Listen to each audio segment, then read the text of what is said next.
So we're going to begin with a presentation from Alan at Duda, all about gaining market share against WordPress. He will explain the rest. So please join me in welcoming Alan Keller from Duda. Hello, everyone. Thanks in advance for the caffeine break. That was much needed. I can sense the energy in the room is coming back. So thank you again. My name is Alan Keller. I'm the Chief Revenue Officer for Duda. I manage all of our strategic partnerships and commercial strategy globally for the business. And I'm here to give you a really practical presentation from really two perspectives. The first perspective is if you are a business building websites, a digital practice for SMBs, and you're building on WordPress, or you're thinking about starting a practice and building on WordPress, I'm going to give you some tips and tricks and some considerations here why you may want to reconsider that. Surprise, surprise. I'm also going to give you a perspective of if you're competing against WordPress, if your sales team and your marketing team is going out there every day trying to secure new website customers, how you can compete more effectively and gain market share. So for those that don't know who Duda is, we're about a 125-person company based in Palo Alto, California, with offices in Denver, London, Tel Aviv, and Brazil. And our whole mission is to help the web professional market by giving them the most innovative and efficient tools for creating online presence at scale. So let's unpack that a little bit. So what is the web professional market? Well, we partner with about 7,000 of them all around the globe. And this is everyone from 5 guys in our office here in Ho Chi Minh City servicing the local area and building websites specific for this city, all the way up to, of course, country-specific YPs and large organizations, and some of the largest online brands in the world. So these are kind of some of those enterprise customers and those large brands, companies like Census, Telstra, GoDaddy, Thrive, Haibu. And we're really, really fortunate and in a position of privilege to work with these brands because, number one, they're great logos. Number two, we get to learn from these companies, and we get to see everything that they're doing and the way that they go to market, the way that they sell, the way that they service their small business customers. And we get to steal all of that, and we get to bring it to you guys. So that's Duda in a quick nutshell. So let's jump into the topic, and let's talk about WordPress. WordPress is a beast. It makes up 30% of the internet today. And that stat has been pretty consistent. This most recent one was from 2018. But more or less, it's keeping up with the pace of the industry at 30%. And interestingly, about half of that is small business websites.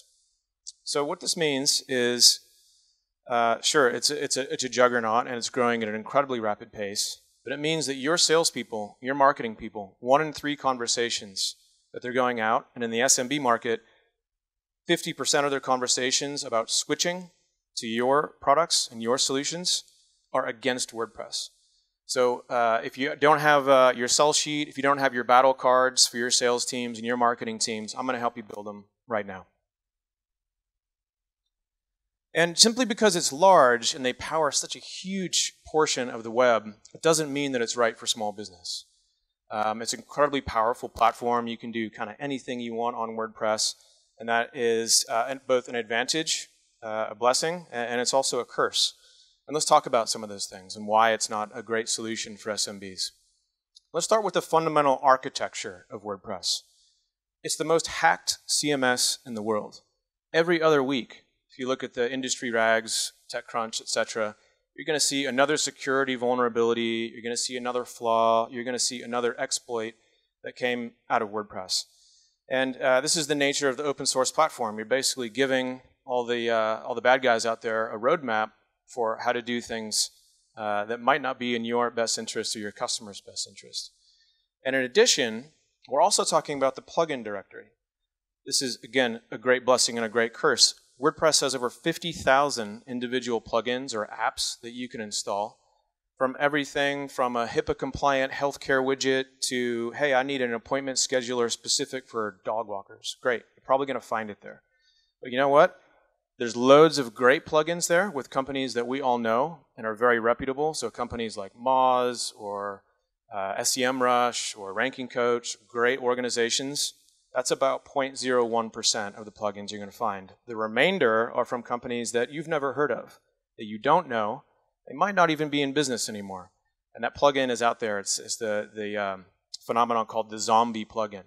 So is it being maintained? Is it being updated? Are they following security best practices? Who the heck knows? And when there is a problem, and there will be a problem, this is the nature of the technology, there's no dedicated support. There's no 1-800 WordPress number that you can dial and have a conversation and say, hey, Alan, I don't know what's going on here. How do I accomplish this particular design briefing? How do I solve this architecture problem? Why is this plugin not working? There's no conversation that you can have there. And what it requires of us as solution providers is that we need to then build an entire practice around WordPress support. So you're now going to take probably, I don't know, 3 or 5 or more of your best developers. You're going to make them fluent in hosting. You're going to make them fluent in things like SSL. You're going to make them fluent in template development. These are expensive resources that have in-depth knowledge of modern front-end and back-end technologies that I don't know if it's a great investment. SEO and page speed, we're going to talk about this more in depth, but all of those optimizations need to be handled manually. And the reality is that if you think you can build a site in WordPress, hand it over to your customer, Mr. SMB, and you're going to maintain that ongoing, good luck. So now that we've talked about some of the maybe drawbacks of WordPress, and hopefully I got you thinking a little bit about this, let's talk about website builders. And I'm going to kind of interchange the term website builder or commercial platform. There's a number of us here at this conference. We have a lot of advantages. First, we're faster to build on. Speaking from the Duda perspective, when we come to the office every morning, we think about, for our partners, how can we make the process of building and managing your website practice as fast as humanly possible, as efficient as humanly possible, make those websites convert as high as possible for your customers. And I don't know if that DNA exists in WordPress. I think they're thinking about maybe some other things like WordPress VIP, WooCommerce, all kinds of other initiatives that they have going on. And we have all of the tools under one roof. We're a fully self-contained hosting environment. All of the templates are built in-house. All the widgets are built in-house. SSL, everything is combined in one place as opposed to compared to WordPress, where you have hosting over here, templates were built by these 3 different companies, plugins were built by these 15 different companies. It can be a really, really challenging and complex environment to manage. Dedicated support, of course. We have, just like every other modern SaaS company, customer success organization whose whole mission is to help you be successful in your digital practice, whether it's how I accomplish a particular design briefing, whether it's how I use a particular plugin, or if I have any problems, we're going to resolve that for you immediately. I think the last one is probably the most important here, which is how a website builder technology will innovate for you. So as a channel-focused business, working with those logos that you saw on the earlier slide, our success is your success. If you're not successful online, if you're not able to sell, if you're not able to service, that's going to hurt our bottom line as well. So we come to the office every day thinking about how we do things better. How do we help our partners sell more and service more online? Great. So now you said, okay, Alan, you've convinced me. I understand WordPress might not be a good option. I should probably consider a commercial platform. So what does a winning website builder platform look like? Well, we talked about a lot of those things, right? Speed, security, dedicated support. I think those are the pretty obvious ones. I want to talk about 2 that I think might not be quite as obvious. And one has to do with God. And in our industry, Google is God. We can't escape the laws of gravity, unfortunately. So how many people in the room are familiar with Lighthouse? That's it? There you go. Okay, that's a more aggressive hand wave. I like that. Thank you. So let me tell you a little bit about Lighthouse and why this is important and how businesses like Duda are aligning with Google's best practice. So Lighthouse is a new test. It's essentially an evolution of another test that was called the Google Page Speed Insight Score. And it gives you, plug in a website, it'll give you back a score between 0 and 100. 75, they say, is good, which seems a little bit counterintuitive, but that's the reality. And this score tells you how a website performs in the real world with an emphasis on speed. So it's going to tell you, great, how many seconds does it take for this website to load? How many seconds does it take until the site visitor can actually engage with the site in any sort of meaningful way? What's the first contentful paint? All kinds of other, crazy Google tests that they throw at providers like Duda. And why this is important is we've all seen the stats over the years from Andrew Shotland and of course LSA and Cinda and Alsma. Everyone's republishing these articles that say the longer it takes for a site to load, the less likely a visitor will engage with it, therefore reducing your conversion rate, aka also reducing Google's return on ad spend. So any sort of commercial platform needs to adhere to this lighthouse or Google's best practice. And at Duda, we've invested a ton in this. Over the past 6 months, we've actually improved our lighthouse scores by an average of 50%. This says, that looks a little better there. It's funky on this monitor. This is actually a template that I pulled yesterday when I was putting this deck together, and we scored a 97 on this particular template, which is great. And WordPress, you can absolutely get a 97. But the reality is that every single template is different. They're built by different companies with different architecture. It's not a content problem here. It's not a design problem. This is actually the underlying architecture of the way HTML, CSS, JavaScript, the markup is being served to the small business. So yeah, sure, you can get a 97 on WordPress. The reality is you're probably going to get something more like a 50. And then you're going to take those high-paid, super smart folks that are fluent in front-end programming languages, and you're going to say, hey, Alan, how do I re-architect this so that I'm serving non-essential JavaScript below the fold? And how do I then go and compress all of my images and serve them from a global CDN? Those are all things that you can absolutely do. I just question, is that the best use of your time and your resources when you can have a platform like Duda and the others in this room that are already doing that for you? And then the second one is we believe fundamentally that websites should be built with collaboration in mind. So we are, again, a 100% channel-focused business. We work with companies that build 10 websites a month, 100 websites a month, in some cases, tens of thousands of websites a month. And what does that require? It requires something fundamentally different than building one website for one SMB and being done with it. So it requires things like shareable assets that we can all share as a design team here in this room. It requires things like roles and permissions where I can do something different in the platform than Neil can do. And we really want to enable team members to work together to provide websites more efficiently and give clients just a really, really quick way to engage with the platform. So let's look at a really quick example of that. Hey, it's working. That's great.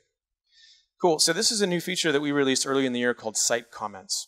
And let's imagine for a moment that we all work for one company, okay? All of us are salespeople in this room, with the exception of myself. I'm a designer, Charles, who's a QA person, and Lynn. Lynn's the big boss. And since she's the big boss, I hope you all as salespeople meet your quotas, because she's ruthless. So I just got a new order, right? Matt sent me an order, and it's for Ho Chi Minh City's premier pho restaurant. It's the best pho you've ever had in your life, and I'm stoked. I got this order going in as a designer. I'm building the site. It looks beautiful. I'm really, really excited about it. I sent it to Charles as my boss, as the QA person. Charles says, hey, Alan, the site looks good, man, but this is a premier pho restaurant in Ho Chi Minh City. Don't you think instead of the hero image being a facade, the outside of the restaurant, let's show the food, man. Come on. I want to be able to smell the pho. I want to smell the broth, the mint, the basil, the onions, the meat, all that right inside of the website. So he marks up this website, and you can see the little animation happening. He's actually in the editor. He clicks on the image. He makes the comment to me, please replace with a great bowl of pho. I said, wow, good feedback. I agree with him because he's my boss. And I update the image, and I hit publish. We've just collaborated in a way that eliminated the need for emails sent back and forth, any ambiguity about what sort of image is he talking about. No Slacks, no meetings. It's done. And now we can send that same website to the client. And the client's going to use that same exact tool set. So instead of having to get on a welcome call or instead of having to send a long email, they simply just open up their website and they mark it up, and they collaborate with us in a meaningful way. So maybe a good example is this particular restaurant is so successful, they actually moved last month to a bigger location. So the address that we had was incorrect. The client simply types in their new address into the comment. I get an email and a notification. My bad. I update it, and now we're published.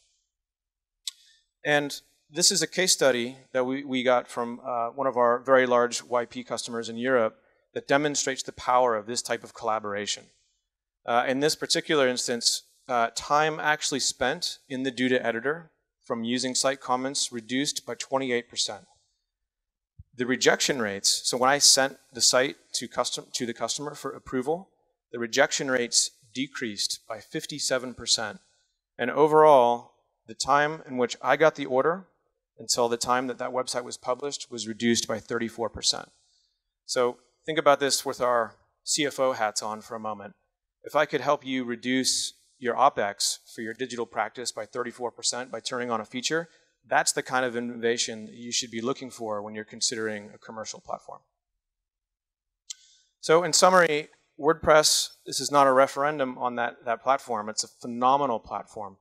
I would posit that it's a phenomenal platform for enterprises, maybe building their own website that has a lot of resources and a lot of development that can sustain that. But it's not a great tool for small businesses. It's not a great tool for the companies that serve small businesses. So there are a number of us website platform guys here in attendance. Please come by, have a visit, talk to us about what we're doing and innovation that we can provide for you to help you grow your practice. Thank you. Thank you, Alan. So you mentioned that WordPress has no customer support. Is that for SMBs, or is that just as generally true? Isn't it crowdsourced? Isn't that really how they do it? Yeah, so WordPress has, it's important to think of it in two different ways. It's historically known as a blogging platform that then evolved into the open source platform. A couple of years ago, they released WordPress VIP, which is really targeted towards super high traffic sites that can't go down. And for WordPress VIP, which is extremely expensive, they do have dedicated support. But no local file restaurant's going to get WordPress VIP. Right. For an ordinary WordPress developer, it's like a crowdsourced thing. Exactly. Yeah, okay. Any questions from the audience? Yeah, the comments tool you described, how is it that much better than just having a Slack conversation? I mean, it felt like it's like Slack within the platform, right? Yeah, so it's difficult to see in a little animation here, but there's a huge difference between a context of simple text versus something that's visual. So we hear this all the time from our large YP partners where prior to using site comments, they would ask the client for approval. And the client would write back after some number of days, hey, site looks really good, but I want you to change that image to this, and I need you to update this text to that. And the designer receives this email, and they have to try to interpret the context because there's nothing visual. There's no reference for which image are you talking about? What text specifically would you like me to update? So we found again that everybody's visual. That's why we spend so much time on Instagram and less time probably on Medium, right? Reading blogs. And I think this is just simple human nature. If I can see in front of me exactly what needs to be changed versus reading about what needs to be changed, it can be affected that much faster. Last chance, otherwise we'll move along to our next conversation. Oh, here we go. Paul? I'm assuming most of those WordPress sites are being built by the corner shop. I've got a guy, kid in a bedroom building websites, that kind of stuff. How do we educate that community of the failings of WordPress? You mean the web professional market? Yeah, I mean, those small businesses who are going to just the guy on the corner who's, got a website shop or whatever, clearly being, fallen victim to all these failings of WordPress. How do we educate that community of the failings of WordPress? Yeah, so I think the first question is, I would even take it a step backwards and say, well, why is the local restaurant going to their local agency, their local developer? What did they, maybe they tried a larger agency, so I'll pick on Haibu because they're not in the room. Maybe they tried Haibu in the US and they had a horrible experience and it didn't work, and Haibu couldn't innovate and they moved too slowly, and their sales price was too expensive, and there's a million reasons. Could be. And within the web professional space, again, WordPress has had a 10-year head start on businesses like Duda. So we're on a mission to educate them. We're doing exactly as you say. We're working through the channel to educate this audience on WordPress is great. Here are some alternatives that you could consider that might help your business and might help your customers' businesses. But if you have a silver bullet for me, I'm all ears, Paul. Oh, definitely. You said they had a 10-year head start on you and others perhaps in the room. How much more land is there to grab, even with their head start? What's your sense of how much land there is to grab? I mean, you walk out here and there are just businesses all over the place, right? So I'll answer it in two ways. So first, with all the progress that we've made as an industry of getting small businesses online, the same stupid statistic exists, which is 50% of small businesses don't have a website. How the hell can that be the case and coming into 2020? Yes, there's Facebook, there's Google My Business, there's Yelp, there's a million other things that are helping small businesses be successful online. I would argue that it's even more important now for the small business to have a website, because guess what? Google's controlling your brand. Facebook is controlling your brand. You have no way to differentiate yourself if you're this local pho restaurant in Ho Chi Minh City from the next pho restaurant right next door. There's 150 of them in this neighborhood alone. So how can we help these small businesses build their own brand? How do we help them differentiate? It's a really difficult problem, and one that obviously we're not going to be able to solve on our own. I think this entire room plays a role in filling that need and filling that void. I think it's, from the research that we've seen, it's about 50% in the US. It's probably a little bit higher in Europe, and I think it's considerably lower in Asia-Pac. Absolutely. Hi, Alan. One concern with WordPress is that, the advantage with WordPress is that you actually own the website, and that even if there was churn and you moved away from your service provider, you can still hold the website with you and maintain the website. But with the website builder platforms, the thing is that once you don't like that particular platform or that service provider, you can't get ownership of the website because of the nature of how the commerce works. So is there something like transferring a website that builder platforms can provide in the same way as WordPress does? Yeah, great question and great point. You're right, that is an advantage of open source, that it is yours. So I can't speak for the other commercial platforms. I can speak for Duda and say that we fundamentally believe that we do not own your content. This is your customer, it's their image, it's their copy, it's their text. You can do whatever you want with it. So we have a tool we call Site Export, which allows you at any point in time, whether you're in contract or not in contract, you can export one site, you can export 1 million sites. Essentially, we're going to export all the HTML, CSS, JavaScript, images, business information, all of that fun stuff, and we're going to put it up into an S3 folder, which you can go download, and you can do whatever you want with it. So we fundamentally believe in interoperability. It's your content. You should have access to it at any point in time. And Rajiv, I think that's a great question to ask any website building platform as you're looking at them and evaluating them. Okay, we need to thank you very much, Alan. Appreciate that. We need to move along. Thank you.